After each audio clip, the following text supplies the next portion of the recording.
വീണ്ടും തിരുവനന്തപുരത്ത് അമ്മയെ മർദ്ദിച്ച മകനെയും മരുമകളെയും പോലീസ് അറസ്റ്റ് ചെയ്തിരിക്കുന്നു. മകൻ മധു, മരുമകൾ ആതിര എന്നിവരെയാണ് ഇപ്പോൾ ഫോർട്ട് പോലീസ് അറസ്റ്റ് ചെയ്തത്. കൊലപാതക ശ്രമം, ദേഹോപദ്രവം, വയോജന സംരക്ഷണ നിയമലംഘനം മുതലായ വകുപ്പുകൾ ചുമത്തിയിട്ടുണ്ട്.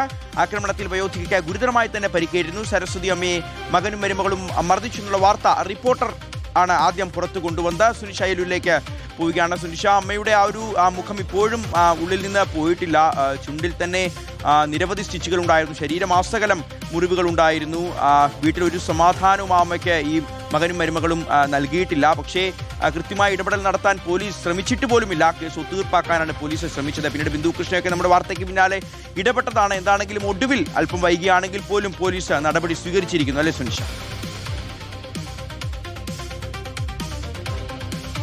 അതെ ഷിഹാസെ, നേരത്തെ തന്നെ കേസ് എടുത്തിരുന്നു. പക്ഷേ പ്രതികൾ ഒളിവിലായതുകൊണ്ട് തന്നെ പ്രതികളെ കണ്ടെത്താനുള്ള ഒരു ശ്രമമായിരുന്നു ഫോർട്ട് പോലീസിന്റെ ഭാഗത്തു നിന്നും ഉണ്ടായിരുന്നത്. ഏതായാലും ഇന്ന് പ്രതികളെ കണ്ടെത്തിയിരിക്കുന്നു, പ്രതികളെ അറസ്റ്റ് ചെയ്തിരിക്കുന്നു എന്നുള്ളതാണ് ഏറ്റവും പ്രധാനപ്പെട്ട കാര്യം. മകനും മരുമകളും ഇപ്പോൾ ഫോർട്ട് പോലീസ് അറസ്റ്റ് ചെയ്തിരിക്കുന്നു. മകൻ മധു, മരുമകൾ ആതിര എന്നിവരെയാണ് ഇപ്പോൾ ഫോർട്ട് പോലീസ് അറസ്റ്റ് ചെയ്തത്. നിലവിൽ ഇപ്പോൾ കൊലപാതക ശ്രമം, ദേഹോപദ്രവം, വയോജന സംരക്ഷണ നിയമലംഘനം മുതലായ വകുപ്പുകളാണ് ചുമത്തിയിരിക്കുന്നത്. മറ്റ് നിയമ നടപടികളടക്കം അടുത്ത ഘട്ടത്തിൽ സ്വീകരിക്കുമെന്നുള്ളതാണ് പോലീസ് അറിയിക്കുന്നത്. ഷിഹാസ് പറഞ്ഞതുപോലെ നമ്മളാണ് ഈ വാർത്ത ആദ്യം പുറം ലോകത്ത് എത്തിക്കുന്നത്. ഈ അമ്മയെ വീട്ടിൽ നിന്ന് പുറത്താക്കൂ എന്ന് മാത്രമല്ല, അതേസമയം തന്നെ അസഭ്യം പറയുകയും ദേഹോപദ്രവം ചെയ്യുകയും ചെയ്തു എന്നുള്ളതാണ്. അതിക്രൂരമായി മർദ്ദിച്ചു എന്നുള്ളതായിരുന്നു. നമ്മളൊരുപക്ഷെ അവിടെ ചെല്ലുമ്പോൾ പോലും അവരുടെ ചുണ്ടിന് 6-8 സ്റ്റിച്ചുകൾ ഉണ്ടായിരുന്നു എന്നുള്ളതാണ്. ഒപ്പം തന്നെ തോളെല്ല് പൊട്ടിയ സാഹചര്യം, അങ്ങനെ പല രീതിയിലും ശരീരത്ത് മുഴുവനായും ഈ പല മുറിവുകളും കാണുകയും ചെയ്തിരുന്നു. ഇതെല്ലാം ഈ മകനും മരുമകളും ചേർന്ന് ചെയ്തതാണെന്ന് പറയുകയും ചെയ്തിരുന്നു. ആദ്യഘട്ടത്തിൽ പോലീസിൽ പരാതി നൽകാൻ പോയപ്പോഴും കുടുംബ പ്രശ്നം എന്ന രീതിയിൽ